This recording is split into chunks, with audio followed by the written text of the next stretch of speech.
A wise son maketh his father's heart glad, but a foolish son is the heaviness of his mother. Hey y'all, I'm Nikki St. Clair and I'm coming to you with a quarantine check-in. It has not been easy, let me tell you. I've gained 15 pounds from inactivity, not going to work because unfortunately I was laid off. Um, also, you know, that first few weeks, you get your severance pay, you get, all your money, and you actually have time, and you're like, oh my God, like I have time and I have a little change to treat myself. So, with all that I've been going through, how about I just, reward my bad time with some ice cream or order that Costco pizza or, you know, I don't know, but go to Volcanoes and have that walnut shrimp and garlic noodles. You just kind of get in a frenzy. I'm the type that does self medicate. So, unfortunately, when I self medicate, I tend to graduate to another size. So no, I had to really, really, and then oh my God, let's not even talk about the Hennessy, the tequila, all the different liquors that I had started sipping because, you have time, you don't have to get up, and then you're just sad. And maybe you're not sad, but I'm affected. And I've been very, very saddened by everything that's going on with life as we know it, with this whole pandemic. But, anyways, I wanted to talk to you because I'm checking in. This is a quarantine check in. Yes, I've gained weight. I had to put the bottle down, so I know I'm no longer drinking. Um, I had to put the food down, making like a salad, drinking more water, tea that's artificially sweetened, even though I'm working on not being on the artificial sweetened tip. But you got to start somewhere, and plenty of lemon. I've also decided to get my ass up and go to the park. And at 8:30 in the morning, I am there running the track, not running. Don't give me the line. I don't be running, but I be walking. I be walking laps around the track, and I did hire a trainer.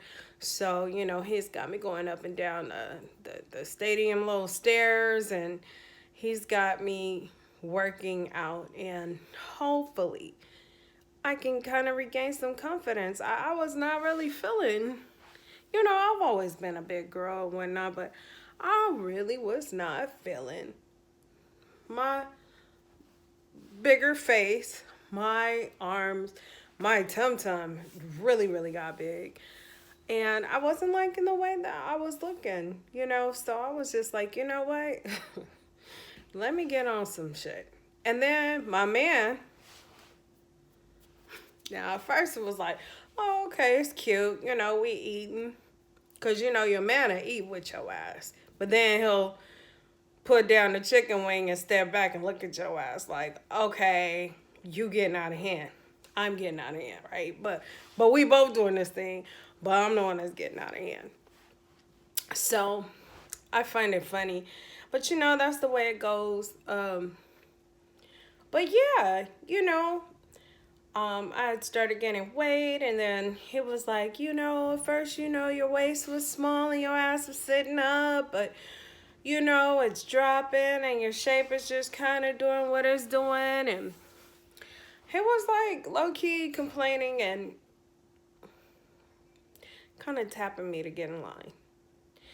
If you don't have a man, you can't let yourself go. You just can't let yourself completely go. They don't like that shit. They're visual creatures. Yes, he likes big women, but he likes some. There's a limit. We all have a limit, right? And I should be the first to set a limit for myself. So at first it was just like, okay. Then it was like, okay. And it was like, all right, girl, what you gonna do? Because I do not like this. He said it, and I was already thinking it. So I was like, look, let me take action. You know, at first I was scared. I didn't want to leave the house. They talking about don't touch metal, wear your gloves. Then I said, don't wear no gloves. And it's just like, when I'm at the park, I do not, okay, I do not wear a damn mask because I can barely breathe. When I go to the store and I wear the damn mask over my face, I want to hurry up and get the hell out of there because I already done stood in line for social distancing to get in that bitch. And then once I'm in there, all I want to do is grab what I need and get the hell out. And we all know once you grab what you need, you got to social distance and stand in line and wait to be called so that you could check out. And that's whack. So, you know, it had gotten to a point where I just did not want to do anything or go anywhere. I tried Instacart. Instacart is a joke for me. I'm going to say based on my experience, okay? Let's talk about it. You know, here I am, laid off. I tried Instacart with recommendation from a friend. I said, okay, I'll try it. I put down everything I need. My bill came up to like $150. Not knowing how it fully works, like it already calculates a tip for you. There is an option for you to say no tip, but I'm like, fuck it. You know what I'm saying? Somebody is risking their life on my behalf so that, you know, me and mine could eat. Honey, I get the basket. It's like 5 things missing. The major shit. I ordered like 100% fruit juice, like 100% apple juice pressed by Treetop. 100% cranberry juice, because we know cocktail and cranberry are totally 2 different things. She gets me, the lady, 2 cocktail cranberry juices. She gets me, I asked for like a specific hot sauce. She gets me 2 of some random hot sauce I've never heard of. I asked for a sharp cheddar cheese. She gives me mild cheddar cheese. I asked for, I mean, like, I could just go down the line of the things that I asked for specifically. You get the picture. I mean, like, you literally click on the picture of what you want. You literally tell them how much. Do you want the large, the medium, the small? You tell them everything. And with all of that said, she bought me the shit that I wanted in large. She brought me small. The juices, all cocktail. I guess she just said, damn, the apple juice. I just didn't get hardly anything I wanted, and what I got was a totally different brand and just nothing that I wanted. Like, either they didn't have it or either they didn't, she just grabbed whatever. And I was so livid that I got my ass up and I went down there. And what do I get down there and see? A sign on the store door that says, due to COVID-19, we are not exchanging nor accepting returns at the supermarket. I literally wanted to fucking cry because it was like $150 worth of shit that I knew I was not going to use. I walked through the store that she was assigned to go to. I walked through it. I picked up everything on my list, with the exception of 2 things, which is like a jumbo bag of like chicken wings. I guess that was like when everybody was grabbing every piece of meat that they could find. So they were out of that. And with the exception of, I guess, a hot sauce. But the sharp cheddar cheese, the 100% juice, all of that, everything on my fucking list was there. And so I spoke to, and this is at Smart and Final. I spoke to the manager. I said, you know, you see me in here all the time. I said, but under the circumstances, I tried to go a different route, a safer route by having Instacart come in. And he himself said, you know what? I see them coming here all the time. And because they're not from this location, they don't know anything. They just want to hurry up and grab what they need and get out. And then another friend told me, yeah, they get money for every item that they actually pick. So, yes, they're going to pick something. And by the time they just pick whatever and give it to you, they've already made their money. The young lady, my door was open. She was supposed to deliver it, around 3 o'clock. My door was open. She didn't even knock on my door. She didn't ring my doorbell. She just threw my shit on my porch and left. And I got an alert through my phone, and I saw my bag of groceries just sitting there for anybody to take. It was just awful. And then when I tried to call Instacart to complain, it told me I had like a 2-hour wait. Who has time for a 2-hour wait? Spoke to the manager at Smart and Final. He was really nice about it. He did know my face, and he just said, you know what? We normally don't do this. He said, but I totally understand. And due to your circumstances, I'm going to exchange and return everything. Whew. Man, I felt so blessed. And I was so, so, so thankful that he did that. But, it's gotten to a point where we're living in a world of society. They don't care about nothing. And when they don't care about things, everyone's affected. So you got people, since this pandemic, you got people throwing soiled masks in shopping baskets, soiled gloves in shopping baskets. You got people just, they don't give a damn, right? And everyone wants to order the food delivery service. For one, I almost don't even trust the restaurants that are making the food. Less known the delivery services during the pandemic. I want to say that I tried Postmates one time, and the lady, she could not find the entrance to my job. I spent my whole lunch waiting on her and trying to give her strategic directions on how to get to the entrance of my job. We only got 30 minutes. So by this time, my lunch was over, and I walked to the front gate. She finally found the front gate. And when I walked up, you guys, she had like one of those 1990 something Astro vans. It was filthy.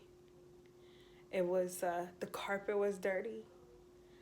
The seats were just disgusting.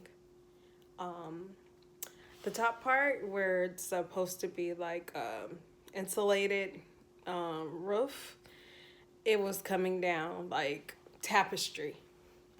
And it smelled like she had dogs in there. And I got my Chick-fil-A from her. It was cold. The bag was greasy. I said thank you, and I threw that shit in the fucking trash. I don't know about you guys, but I am super turned off when it comes to hygiene. Went to another barbecue place. I ordered the barbecue. When I walked to my car, you could see where they do the barbecue, where the smoking pit is. and there were flies on the utensils.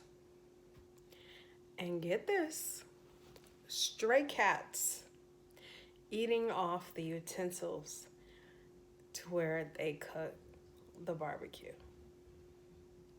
And I instantly went in and I said, I want my money back. She said, because you left, you can't have your money back. I said, ma'am, I literally just walked out. It ain't even been a minute. She said, well, look, you walked off the premises. You walked out the door.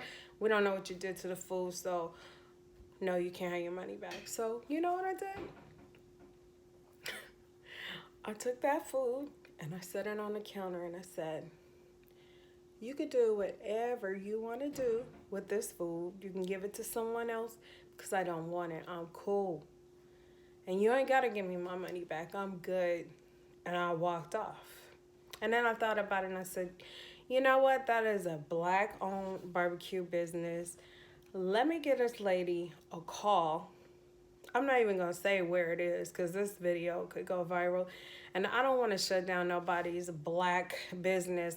But I said, you know what? It wouldn't even be right if it wouldn't be sisterly. And, you know, because I do believe in God, I believe in karma, I believe in constructive criticism. And so I called her and I said, what had gone on? And she was like, oh my God, you know what? If I were you, I wouldn't even want to eat either. Come back and get your money.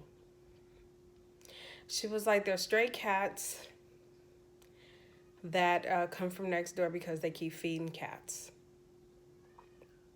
And next door is a mental home institution.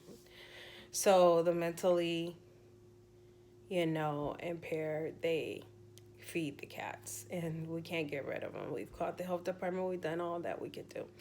So at this point, she was kind of confiding in me as to the reason why. But it just it wasn't good enough for me to be like, oh, okay, well, now that you've explained, it's okay. But she was understanding and she said, you know what, come back and get your stuff.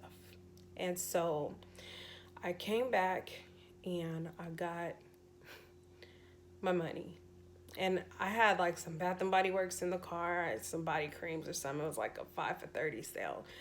So, out of gratitude, I gave her like a body cream and a note that said thank you. But I vowed that I would never, ever go there ever again. And you know what? One monkey don't stop no show, because I just drove down that popular street and saw the line big as day. It was a long line. So, nevertheless, they're blessed. And they're moving forward, and so am I. But I'm letting you know that, you need to be cautious and guard your heart and know the world we live in, that people do not care. They don't. And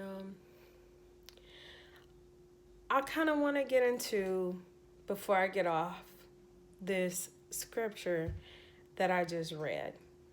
It says, a wise son makes his father proud. Let me read the rest.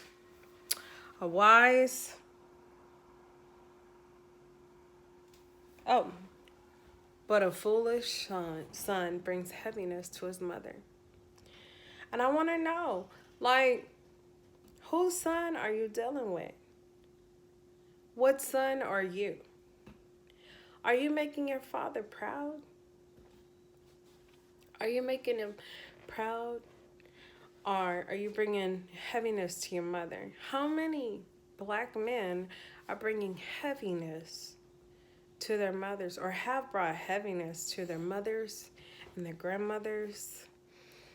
And who are you to inherit such heaviness? I want you, women, to examine and look at the family tree. I used to date this one guy, and his parents, they did well. And every time I turned around, he could have been a Cosby kid. That's the type of family he came from. Just educated, upright, upstanding people that were very loving. Every time I turned around, this nigga went to jail. Every time I turned around, he wanted to hang with the wrong crowd, join gang, rob a bank. I said, you know what? At this point in time, I just can't do it. But what I saw was the heaviness that was brought to his mother and the unhappiness that was brought to the father, and how it put a strain on people. It put a strain on the family. And I don't even think their family is together anymore because the mother, your mama always gonna have your back. But sometimes there's that one parent that just feels like, I know when to let go, and I'm letting go. And if you could go too, you can go too. If you ain't willing to let go too. And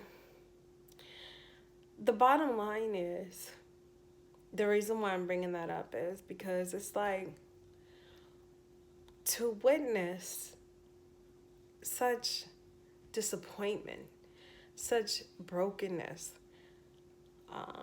by somebody who just did not want to do right. It's not like they didn't have the support they needed. It was just like, they just decided, like, this is what I want to do. And I could do this. I mean, they had the flyest clothes. Anything that he ever wanted, anything he ever wanted to ask for, he got it. And all of his brothers and sisters went to college, graduated. But him, for some reason, he couldn't get it together. And I had to turn around and look at myself, and I said, you know what? I really, really loved him. But I did not want the heaviness that his mother had. And that's what happens a lot of times is, you as a woman, you want to be there for the broken man. You want to be his helpmate. You want to be his support. You want to give him the love, everything that was missing from his life. You feel like you could fix it, and you could be the everything that anything that he was lacking, you feel like you could be that. And in the end, you get drugged. And then you get tired, and then you lose years of your life. And then you live with regret because the time that's lost, you could have been taking that same amount of time to fix yourself. I want to let you know that you need to examine yourselves. I had to examine myself and say, you know what? It's just not worth it. It's not worth it. I went ahead and went on, to pursue my own goals in life. I began to date other people. And I found out later on he got married.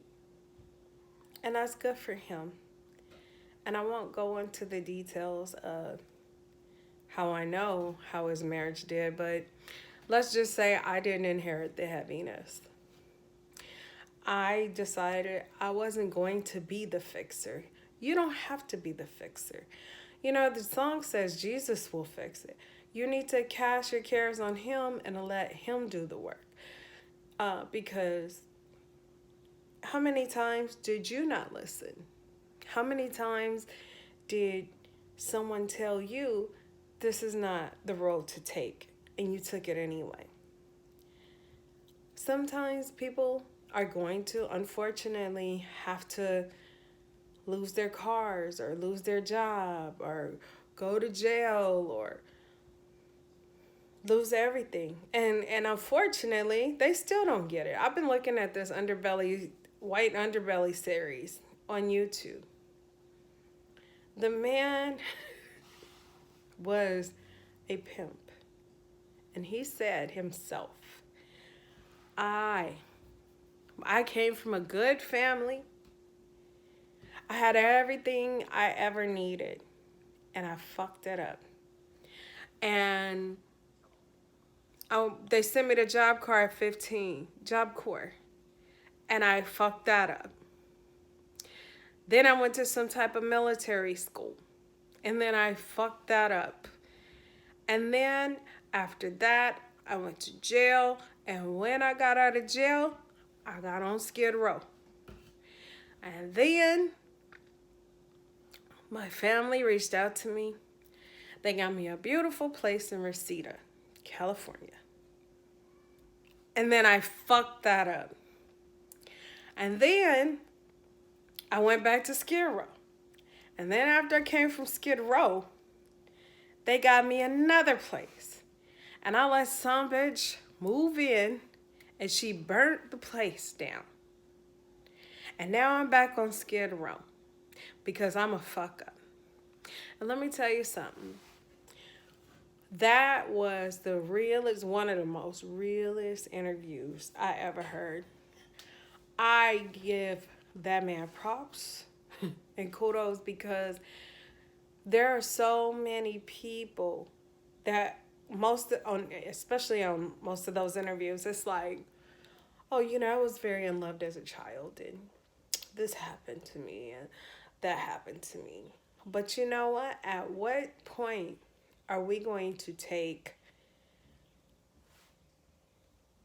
responsibility for what we do? It's a lot of people out here, and I know I've witnessed a lot of people that they insisted on having that woman, that man in their life to a point where they knew they weren't supposed to be together. But what did they do? They got along enough to get pregnant. And now they literally resent each other. They resent each other. They hate each other.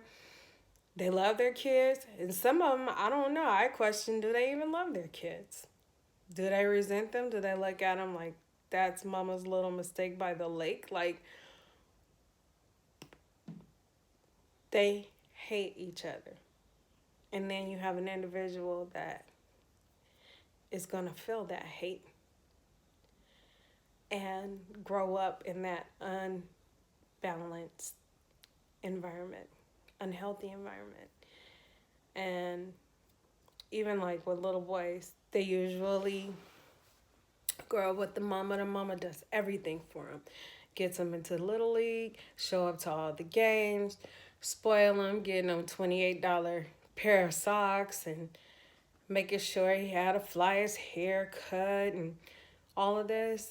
And all they're doing is spoiling these kids and grooming them to be spoiled. And when they start trying to make man decisions, they're going to fuck up. They are going to become their mother's heaviness. And what usually happens is they know how to pick them. They know what they're used to, right? So what ends up happening is they